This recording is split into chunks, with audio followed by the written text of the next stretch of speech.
अस्सलाम वालेकुम नाजरीन, मैं हूं मोहम्मद अब्दुल हकीम। 7H न्यूज़ में आपका इस्तकबाल है। याकुतपुरा कॉन्स्टिट्यूंसी में पोलिंग के दौरान AIMIM के इलेक्शन एजेंट यासर अरफात और MBT के इलेक्शन एजेंट अमजदुल्ला खान खालिद में लफ्जी बहस व तकरार देखी गई है।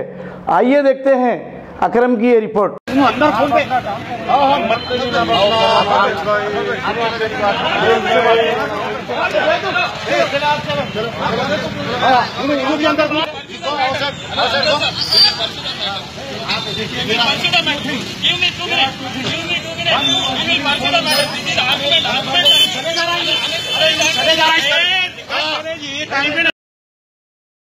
गाजी kidney centre and multi speciality hospital गुर्दे और बवासीर के इलाज का 40 साल मशहूर हॉस्पिटल, जहां हजारों पेशेंट्स क्योर हो चुके हैं। Doctor Husaini international national award winner और दूसरे डॉक्टर्स और लेडी डॉक्टर्स की जेर खिदमत गुर्दे के तमाम अमराज का मुकम्मल ट्रीटमेंट किया जा रहा है। गुर्दे फेल हो चुके हों, डायलिसिस करवा रहे हों, याद रखिए डायलिसिस कोई इलाज नहीं, इससे 1% भी गुर्दे रिकवर नहीं होते। हाँ, डायलिसिस टेम्पररी रिलीफ दे सकता है, लेकिन हमारे ट्रीटमेंट से गुर्दे फिर से फंक्शन में आ सकते हैं। गुर्दे श्रिंक हो गए हों या सिस्ट हो, गुर्दे की पथरी हो, कैसी भी गुर्दे की तकलीफ हो या पाइल्स यानी बवासीर, चाहे ब्लीडिंग हो या कोम, बगैर ऑपरेशन मुकम्मल क्योर ट्रीटमेंट का एक ही centre, Ghazi kidney centre, DLRL main road, opposite Vikas high school, Chandrayangutta, Hyderabad. Cell 9966930824 या 9391326261।